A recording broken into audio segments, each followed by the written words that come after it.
Now this theme, she did what she could. From time to time, we receive heartfelt letters from brothers and sisters. Sometimes it seems when they write to headquarters, they pull out all the stops and say things in letter that they might not say to the brothers locally. A couple of years ago, we received this letter. I'd like to read it to you, and I'd like to ask you to consider whether you can identify with this sister's feelings. Now, your reasons may be different, but perhaps the feelings strike a chord. She writes, "We recently returned from our circuit assembly dealing with carrying our own loads. The advice was timely. I deeply appreciate the loving care that Jehovah's organization has been taking of us little sheep for many years, alerting us to what we must do.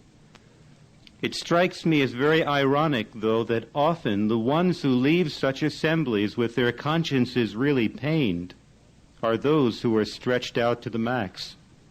In fact, I was left very depressed. Now, I fully realize that this is my problem, not yours, dear brothers. I obviously took it wrong. But I left feeling woefully inadequate. I pray often to Jehovah to correct my thinking. Guilt is such a damaging emotion, and I can tell you it affects many fine brothers and sisters. Why can't we? Why don't we do more in service? It's not always a lack of faith or devotion, brothers. Do you know how time-consuming poverty is? I am a mother of 3. I drive our children to and from school. They are in 3 different schools. This time is extremely valuable as we read the text, pray, discuss current holidays, pressures, homework, and so forth. Back to the poverty aspect of life, though. I find I must conserve wherever I can. This means that I must spend time searching through thrift shops, clearance racks, or sewing clothes so that our family can be suitably attired for field service in our ritzy territories. My 14-year-old son recently acquired the privilege of handling microphones at the Kingdom Hall, and he needs appropriate suits, shirts, and shoes, which he consistently outgrows every 2 months.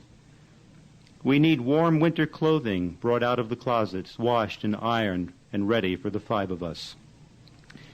We strongly agree that meal times together are important, and we believe that eating lots of fruits and freshly prepared vegetables are important to staying healthy.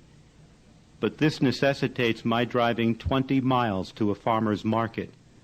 Then I spend an hour or 2 a week working on coupons, cutting, filing, trading them. This results in cutting our grocery store bills 30 to 50%. I don't mean to bore you with my life, brothers, but do you see the problem? I feel very guilty doing all the above, thinking that it could be time spent in service. I feel guilty thinking that the hour I spend writing this letter could have been spent out in service. And soon this downward spiral has me really depressed, and my dear husband is wondering what to do with me. Also, something I never complain about is the extra load that I willingly carry in our household so that my husband can continue serving as an elder. I absolutely know that Jehovah's blessing has been rich on our family because of his serving, and I do not begrudge what he gives. I always remember the quote in a Watchtower experience of a mother advising her newly married daughter, "Never be jealous of Jehovah." Yet realistically, I need to rake more leaves, do more disciplining training with the children, transporting them, and so forth, because my husband is busy. This is something that I cannot explain to other wives, because I would never want them to hold their husbands back from progressing. So I silently endure the "why aren't you pioneering" comments, or I feebly try to defend myself. I did auxiliary pioneer in September, but I fell so behind on the paperwork, housework, and laundry, it took 2 months to put the house back together. Now, maybe I'm disorganized. Somehow I cannot seem to get it together like the sisters who pioneer with 5 children, a full-time job, and an unbelieving husband. So instead, I feel enormously guilty and unworthy of Jehovah's favor. The problems of depression are so serious today. If a mother falls into this hole, the entire family suffers physically, emotionally, and spiritually.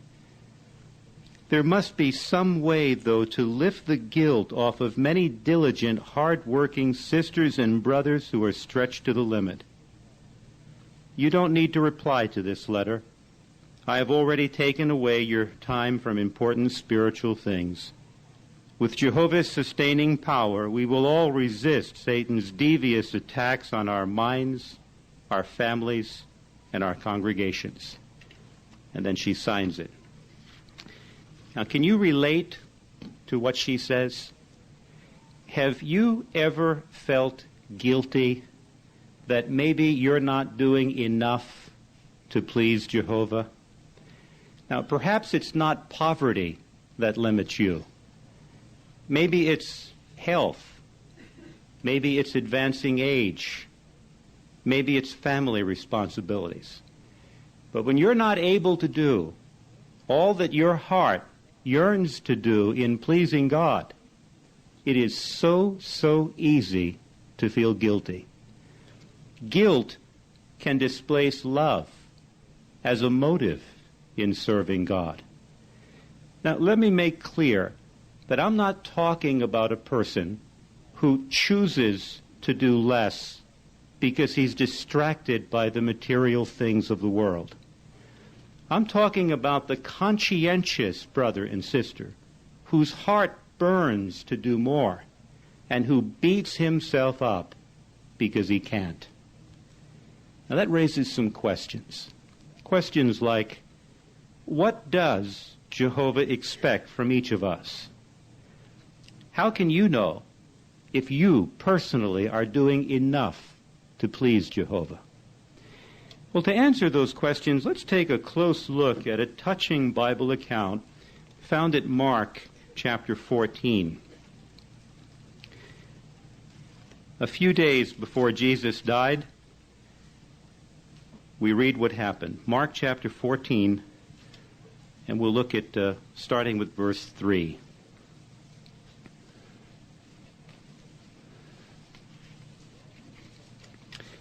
And while he was at Bethany in the house of Simon the leper, as he was reclining at the meal, a woman came with an alabaster case of perfumed oil, genuine nard, very expensive. Breaking open the alabaster case, she began to pour it upon his head. At this, there were some expressing indignation among themselves. Why has this waste of the perfumed oil taken place? For this perfumed oil could have been sold for upward of 300 denarii and been given to the poor. And they were feeling great displeasure at her. But Jesus said, "Let her alone. Why do you try to make trouble for her? She did a fine deed toward me. For you always have the poor with you, and whenever you want to, you can always do them good. But me you do not have always." She did what she could. She undertook beforehand to put perfumed oil on my body in view of the burial. Truly I say to you, wherever the good news is preached in all the world, what this woman did shall also be told as a remembrance of her. Now let's take a closer look at this beautiful Bible account. In verse 3, it says that this incident took place at the house of Simon the leper. Now, that does not mean that Simon was at that moment a leper. What it probably means is that Simon had been a leper, undoubtedly had been miraculously healed by Jesus, and now Jesus was a guest in this man's home. Now, it says in verse 3 that during the meal, a woman came in. Now, she's not named in Mark's account, but she is named in the parallel gospel accounts. Does anyone remember who this woman was? Who was this woman? Recall? Sister, please. That's right. Mary, the sister of Lazarus. And when you know that, it sheds a whole lot of light on what she did. Because think about this. Jesus was the man who had given Mary, her brother, back from the dead. What would you have been willing to do for the man who gave you your brother back from the dead? There wasn't enough that this woman could do to show her heartfelt appreciation for Jesus. Now it says in the latter part of verse 3 that she poured the oil where? It says upon his head. Interestingly, Matthew and Mark say that she poured the oil on his head, but John in his gospel says that she poured the oil on his feet. Now, is that a contradiction? No. Very simply, what it means is she poured the oil both on his head and on his feet. Now, one Bible dictionary says this: to pour ointment on the head was common. To pour it on the feet was an act of distinguished humility and attachment to the Savior. But again, there wasn't enough that she could do to show her appreciation for the man who had given her back her brother. Now, it says in verse 4 that there were some expressing indignation among themselves. Now, who was the ringleader here, according to the parallel Gospels? Sister, please. Judas Iscariot, that's right. And what's the argument used? Well, the oil could have been sold, right, for 300 denarii and then given to the poor. Now, is that really what Judas was thinking? No way. He was the keeper of the money box. And if the oil had been sold, theoretically the money would first have gone into that box from where it could be distributed to the poor. Only when it went into the box, then Judas with his sticky fingers could have helped himself to the money. That's what he was thinking. Now, how much was this worth? It says 300 denarii. Now, in the first century, that was a whole lot of money. It was equivalent to about a year's wages. Now, to put that figure into some perspective, there's an interesting account in John's Gospel. You remember the account where Jesus miraculously fed the 5,000 men besides women and children? Well, the account in John chapter 6, Philip asks, Lord, where are we going to get the food? Where are we going to get the food? And on that occasion, Philip said something else to Jesus. He said, Lord, 200 denarii would hardly be enough to feed all these people. Now, the crowd was 5,000 men, besides women and children, so well over 10,000 people, and 200 denarii would not have been quite enough to feed over 10,000 people. Now, Mary was using even more, 300 denarii worth of oil. But again, there was not enough that she could do to show her appreciation to Jesus. Now, what we're mostly interested in is how Jesus evaluated what she did. It's in verse 8, and it forms the theme for our discussion here. Jesus says of Mary, she did what she could. What did Jesus mean? Now, in English, when you tell someone, do what you can, it almost has a negative connotation. I mean, it almost sounds like you're saying, you know what, don't push yourself. Just do what you can. Do what little you have to do in order to get by. Do you think that's what Jesus meant when he said this of Mary? No. Some other Bible translations render this interestingly. One says, she has done all she could. Another says, she has done all that she had it in her power to do. In other words, Mary did not have left over not even one drop of oil. Every drop she had, she used on Jesus. Now, Mary's oil cost a lot, and the Bible does not explain how and where she had the resources to get it, but she did. However, it's worthy of note this. 2 days later, 2 days after this incident, Jesus encountered another woman at the temple, a widow. And that widow was dropping in 2 coins of very little value into the treasury box at the temple. And you know, Jesus valued that widow's coins no less than he valued Mary's costly oil. Now, what does all of this teach us about what Jehovah expects of us? The lesson is this: Jehovah expects us to do as much as we realistically can do in serving him. Nothing more, but nothing less. Now that raises some questions. Why is it so easy for us to feel guilty about what we're doing in serving God? Well, there are various reasons. Sometimes the guilt may come from the feelings of unworthiness that we talked about yesterday. When you struggle with feelings of unworthiness, it is so easy to become convinced that no matter how much you do, it could not possibly be enough to please God. In other cases, the guilt may come from what we might call perfectionism, the need to be the perfect Christian. Let me give you an example. Here's a letter we received from a sister who grew up in an alcoholic home.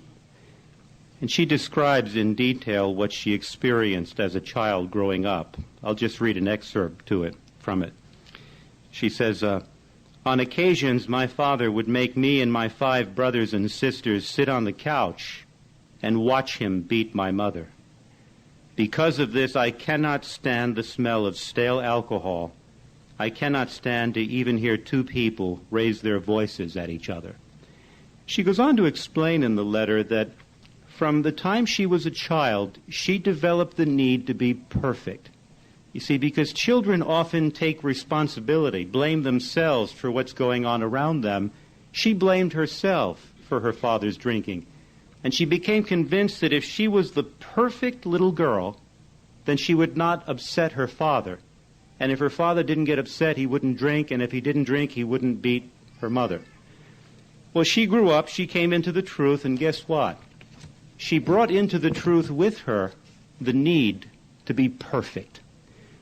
She explains that she's now serving as a regular pioneer, faithful sister, but she says, if I'm behind on my goals for the year, I push myself beyond limit to make those goals, even though I allow my brothers and sisters to be reasonable about it. It is next to impossible for me to be sick without feeling tremendous guilt that I'm not exerting myself vigorously with the end so near. I don't expect this from my brothers and sisters. After all, Jehovah only expects them to do what they can. I always feel that Jehovah expects more of me.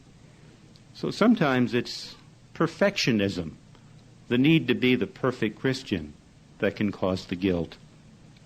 In many, many other cases, the guilt may come simply from an unrealistic view of what Jehovah expects from us.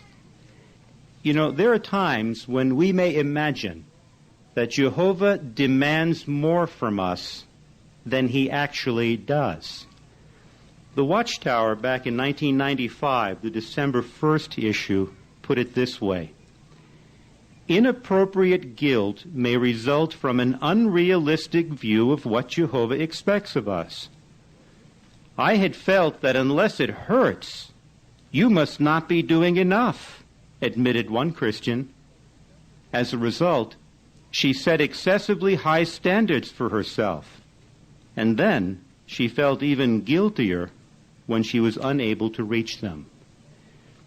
But now, is that what Jehovah expects? Does he expect that we serve until it hurts? Is that what Jesus said? No. Jesus said he expects us to do what we can, what we realistically can. Now, there's a big difference between what you would like to do and what you realistically can do. For example, I'm sure there are many of you here this morning in this Kingdom Hall or in the other Kingdom Hall who would love to serve at Bethel. But perhaps you can't. And the reason you can't, maybe you're past the age limit. Maybe you're raising a family. Maybe you don't have such good health. So sometimes it may be family circumstances, it may be age, or it may be health that limits what you're able to do. And speaking about the limitations of health, let me share with you this experience. A sister who wrote this into us, very touching. She writes, I have a syndrome or disease called fibromyalgia. Because of the chronic pain and fatigue, it has severely limited my meeting attendance and service. I am to the point now that I must walk with a cane, and it's hard for me to talk with my mouth for longer than 30 minutes or even smile. Recently, I found a loving sister in our congregation who also has fibromyalgia, and she's teaching me how to do telephone witnessing and letter writing. I love it, brothers. For the first time in months, I'm able to report my time. When I was able to work, though, during the previous months, I placed magazines on the bus on the way to work, and I was able to do a little informal witnessing to my workmates. It never amounted to much, but I did what I could. Unfortunately, I never reported the time or the placements. But now, I've had to quit my work because I'm in too much pain, and I try to save my energy to attend the meetings or to listen over the telephone. I try to do personal study when I can concentrate too. I don't know where I would be without Jehovah. Most likely, I would have committed suicide because of the stress. This sister is 19 years old. Now, could any of us say that her service to God is not whole-souled because it resembles more the widow's coins than Mary's costly oil? Who of us could make that judgment? No, the fact is, when you do all that is in your power to do in serving God, your service is whole-souled, just as much whole-souled as that of those who serve at Bethel. Now, how can you know, though, if you personally are doing all that you can do? Well, sometimes you may not be the best judge of that for yourself. For instance, when we feel inadequate about what we're doing, it's so easy to be understanding of others and then merciless with ourselves. Sometimes it helps to talk to a mature Christian friend or elder, someone who knows you, your abilities, your limitations, your family responsibilities. The objective comments of such a person can help you to put into proper perspective how much you can realistically do in serving God. Remember, though, this: your worth as a person in Jehovah's eyes is not measured simply by what you do, but by who and what you are. When you do all that you realistically can do, whether it's like Mary's costly oil or the widow's coins, as long as it's all that is in your power to do, Jehovah is pleased, and there's no reason to feel guilty.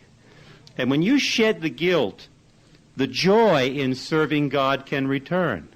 And the fact is that when you enjoy your service to God, no one needs to tell you how much you should do. Your heart will automatically impel you to do as much, not as little, as you realistically can do. So if waves of inappropriate guilt should ever wash over your heart, remember what Jesus said of Mary. She did what she could, and that is what Jehovah expects from us. Thank you.